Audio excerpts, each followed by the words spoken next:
TACUN UMAN, Guatemala, Chanting, Hon-dur-as. Honduras. Hundreds of migrants from the first U.S.-bound caravan of 2020 last week showed up at the Puente Rodolfo Robles International Bridge in this violent smuggler's town on Guatemala's northwestern border with Mexico, always a symbolic turnstile to the American goal line. Mexican officials on the other side had let the hundreds of caravan migrants stacking up here by the hour know they would be allowed to cross in the morning. But visible excitement went negative, then dissipated into disbelief, as I explained to a dozen young male migrants surrounding me of the layered defense Mexico had arranged against them across that bridge. Somehow, unbelievably, they did not know they would be ushered into a lingering kind of imprisonment in the city of Tapachula, along with untold thousands of their marooned predecessors who have been referring to it lately as a concentration camp. I didn't know about any checkpoints and roadblocks, Hugo Mosquera of San Pedro Sula confessed after I explained the new situation to him.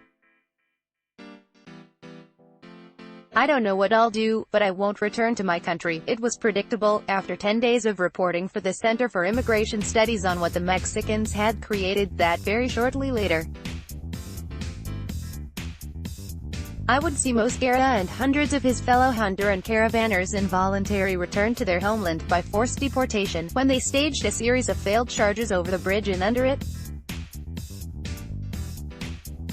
A clear-cut Trump policy victory. None of the estimated 2,000 in this caravan could have gotten anywhere near the American border because President Donald Trump last spring threatened ruinous trade tariffs on Mexico if the government failed to crack down on the mass illegal immigration that overran the American border during 2018-2019. The Mexican government deployed thousands of National Guard troops and immigration officers to roadblocks throughout the nation's road system, stopped granting humanitarian transit visas, and began requiring those who stayed to apply for Mexican asylum, a process that takes up to 6 months and renders recipients ineligible for U.S. asylum. The troops have been blocking and returning migrants by the thousands to Tapachula and elsewhere in southern Mexico to decide whether they will be deported or apply for Mexican asylum while forced to stay in place for the many months that takes.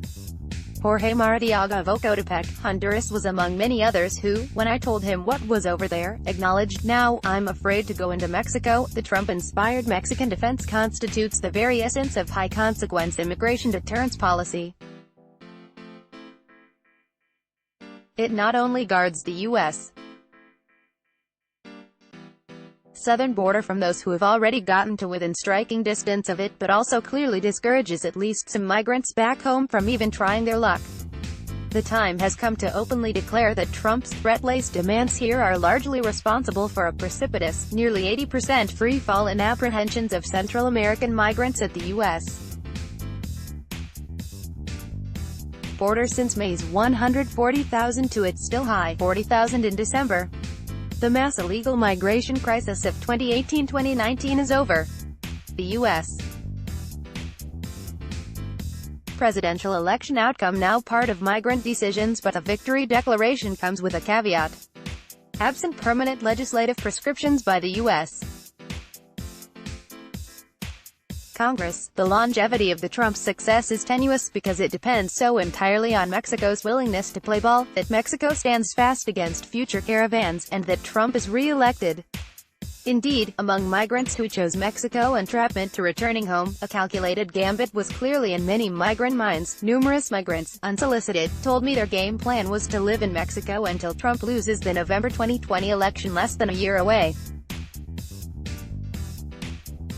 Then, they say, they'll be well-positioned to cross when Democrats reverse Trump's policies and clear the path. A lot of people in El Salvador believe Trump, is the reason all this is happening, that he is selfish and cruel and doing everything he can to make us suffer, said El Salvadoran Brenda Ramos in Guatemala as she was preparing to enter Mexico knowing she'll be stuck there for a long time. Once Trump is defeated and the Democrats take over, things are going to get better. 5 Central American women who applied for Mexican asylum all raised their hands when asked to indicate whether they had chosen to live in Mexico, rather than return home, on The assumption that Trump would lose on the path to the American border would once again clear. "I want Trump out," said Honduran Catherine Cabrera of Honduras as she waited to get some papers stamped at the Tapachula detention center with her newborn son. "I'll wait for that because it would make things easier to get in." Others are less sanguine. Thousands are leaving or being deported and not returning, although the numbers are hard to know. Alma Delia Cruz, head of Mexico's asylum agency Commission for Refugees, in Tapachula, cited a steep spike in asylum claims toward the latter half of 2019, from 1,000 or so in 2017 to more than 44,000 filed here in 2019 due to the new Mexican policy. Of those, Cruz estimated, about 40% are classified as rejected, mainly on grounds of abandonment. Abandonment indicates that many of those chose to go home. Smuggling now an expensive high-risk endeavor. Some others may be hiring smugglers instead to get them to the United States. A recent Associated Press investigation found that Trump's policies had reduced the number of migrants attempting the journey, but also raised the price necessary for a determined enough wealthy few to pay smugglers to get around the National Guard roadblocks.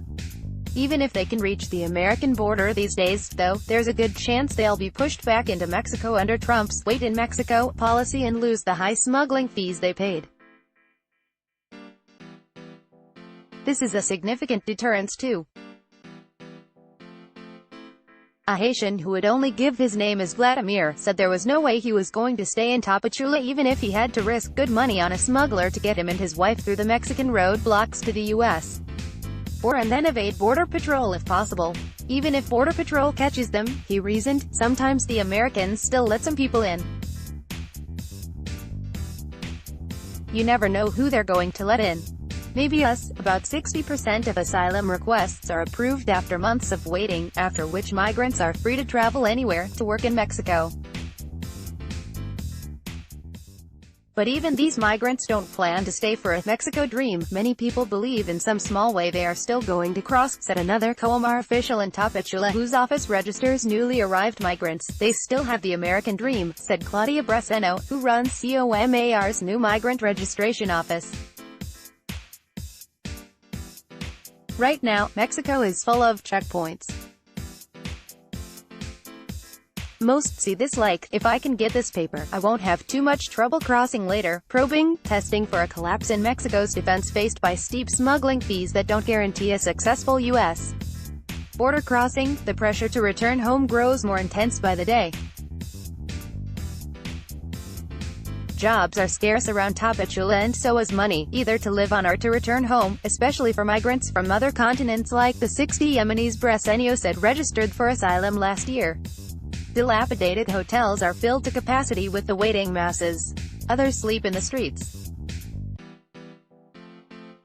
In the meantime, whomever is organizing new caravans, perhaps smugglers or humanitarian aid groups seeing revenues fall hard, must certainly be doing so as a means to test, probe and maybe force Mexico to relent. Whether the floodwaters are held back all depends on whether Mexico stays the course, especially if its troops are ever returned to the barracks. Thousands in Mexico and millions around the world are looking for any pause, any let-up, any crack in the defense. Let's block ads. Why?